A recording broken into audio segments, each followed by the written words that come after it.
interventions. Yeah, okay.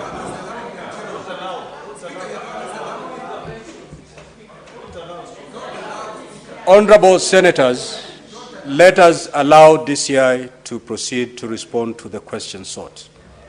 And as the DCI does that, please let us not have any interventions so that we make progress.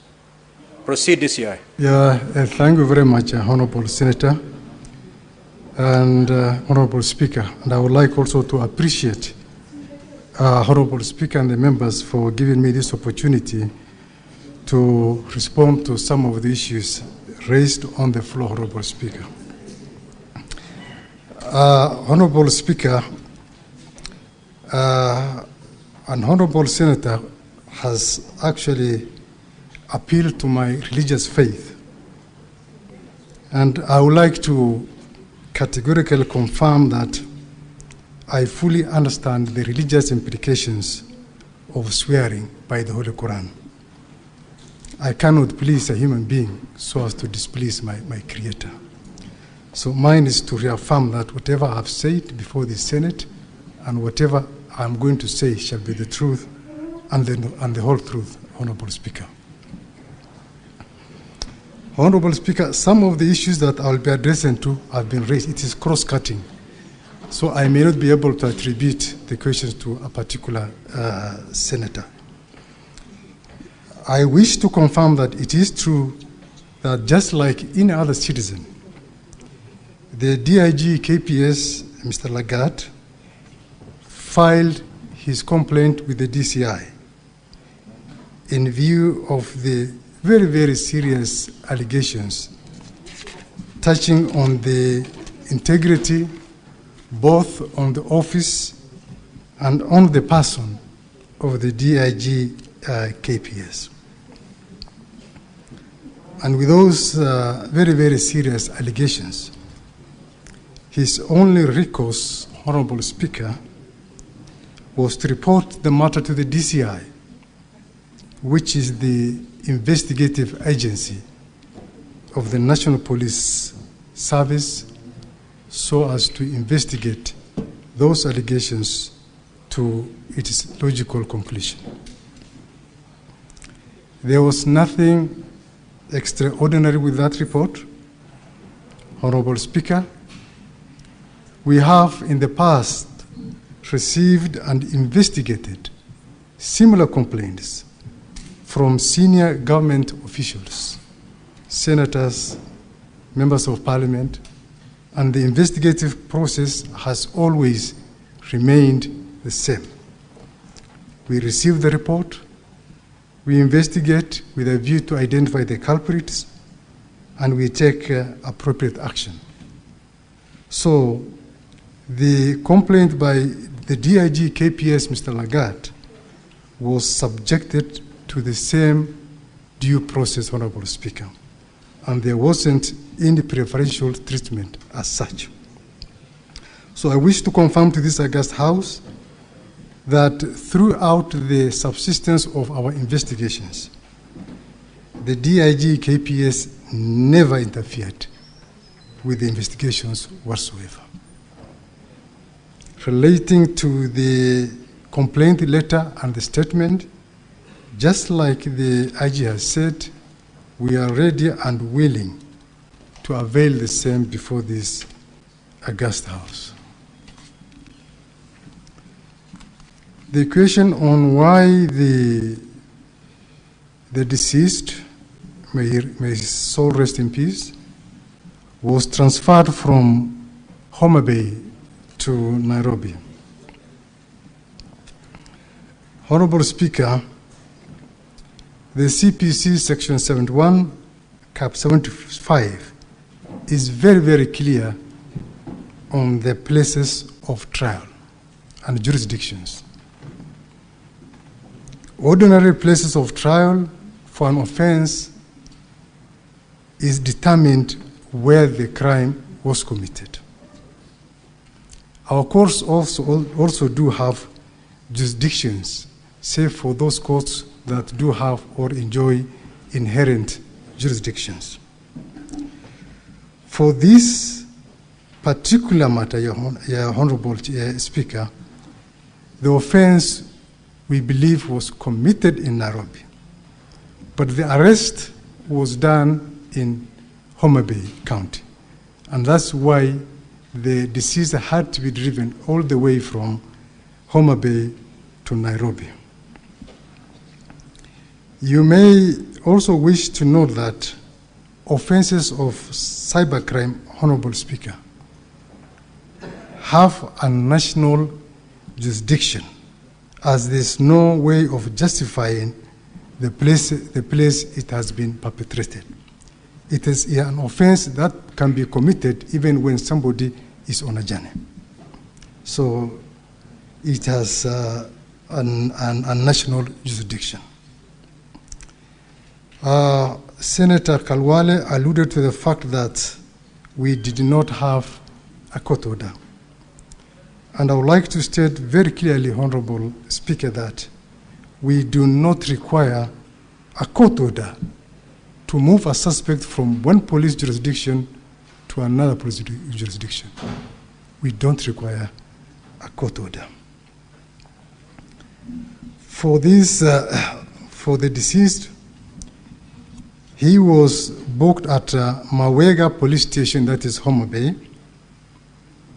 and booked out at 16:00 hours.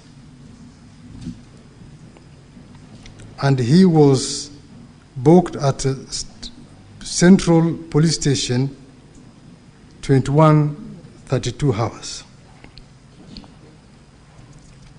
There was an allegation that why we could not provide the CCTVs at the DCI offices in Mawega.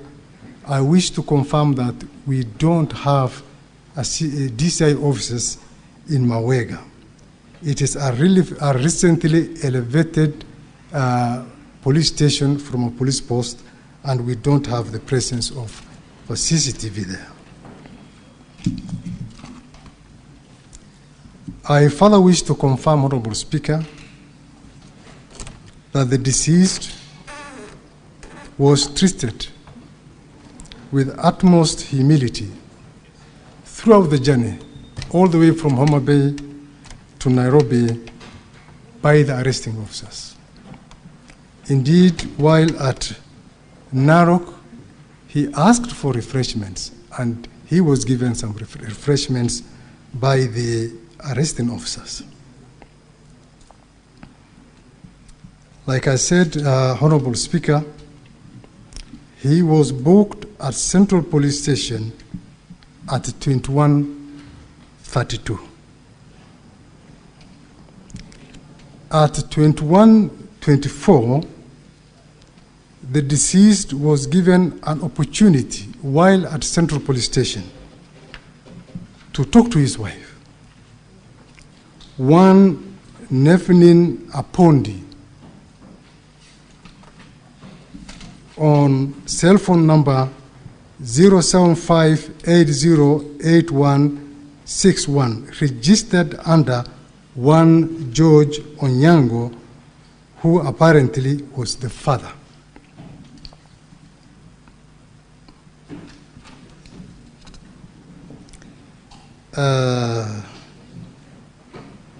The vehicle that was used to ferry the deceased from Mutembei County to Nairobi was a DCI vehicle, GKC 519B Subaru Forester. And I can confirm, Honorable Speaker, without any fear of contradiction, that from Mutembei, the suspect was driven straight to Central Police Station and nowhere else. And for this, we can technically confirm even the movement of the Subaru vehicle by using the GPS system. Some members were alluding to the fact that maybe the suspect was taken to DCI headquarters, and nothing can be far from the truth. From Homa Bay, he was taken straight to Central Police Station, where he was booked in the cells. And the actual booking, the digital booking, was done by the report office personnel. That vied OB 136-76-2025 at 21:32.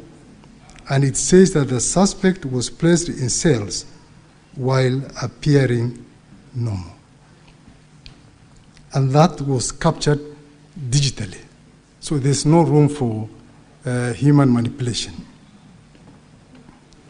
It has further been confirmed that before the booking, the report office personnel called the OCS.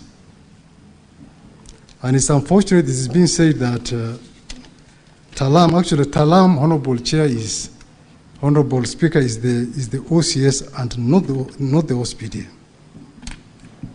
That he declined to book the suspect. Taalam is the officer commanding Central Police Station. And from the totality of things, he should be treated as a prime suspect in the matter.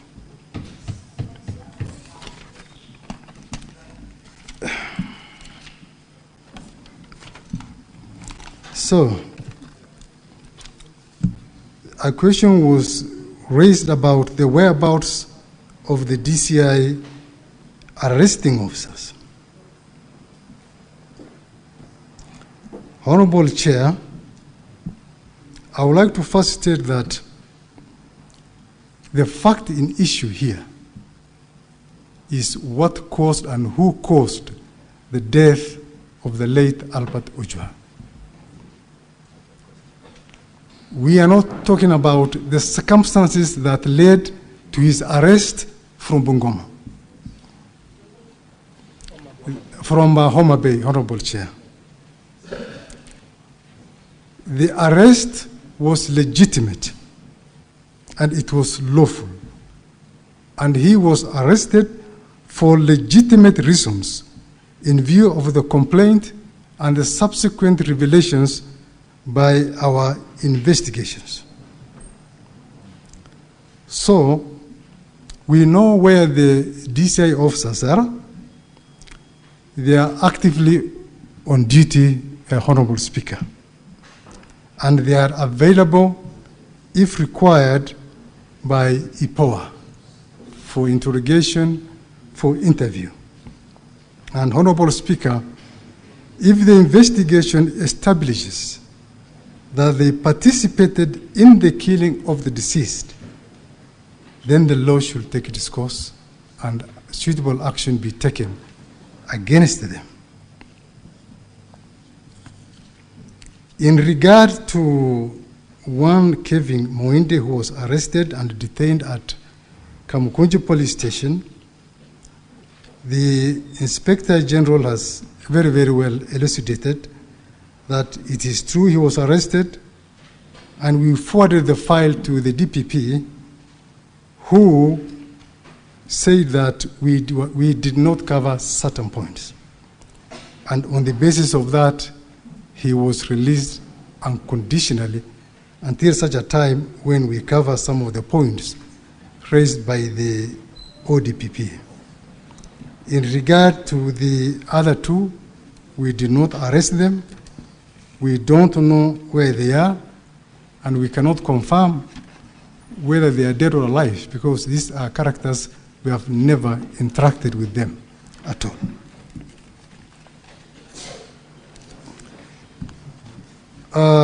Honorable Speaker, it is true that the ESAC confirmed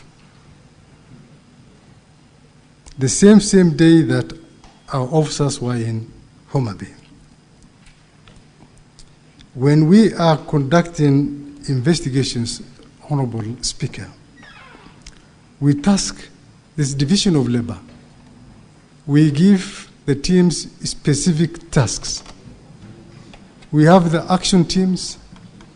We have the teams that do the interviews, the interrogations, the writing of the correspondences, the compilation of the file.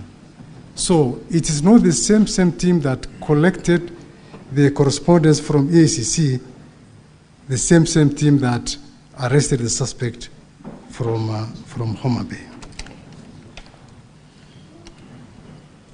And then finally, there was the aspect of who deleted the social media account. Honorable Speaker, this issue came after the fact of the murder. And we got this in the social media. And I believe in their investigations, because we are not the ones having the conduct of the investigations. This should be an area that should interest the EPOA team to find out, besides other issues, who actually deleted the social media account and why and when. I think those are issues that can be sufficiently addressed by the EPOA investigations. Otherwise, Honorable Speaker, I want to rest my submission there unless there's any other question. Thank you very much. Thank you, IG. Just before you take your seat, the question as to why the young man was arrested in Homa Bay, not charged in Homa Bay, but transferred all the way to Nairobi, was asked to the IG. His response was that the crime was committed in Nairobi. That was the response of the IG. The same questions was directed to you, DCI, and this was your response, that the crime under the Cyber Crime Act is a crime of a national jurisdiction, meaning it can be tried anywhere. If indeed that is the case, having arrested this young man in Homa Bay with a crime of national jurisdiction, why was he brought to Nairobi?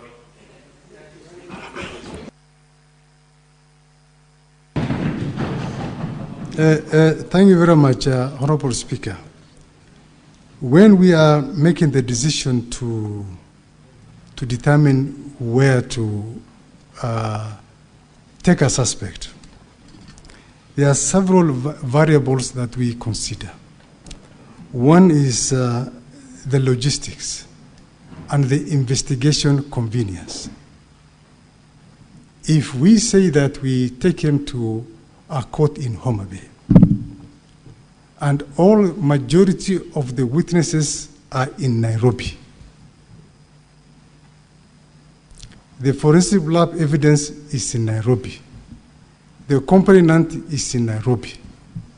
So because of that, and because of the logistic reasons, that's why sometimes we find it more convenient to have the suspect charged here in Nairobi instead of wasting a lot of resources going to Homa Bay.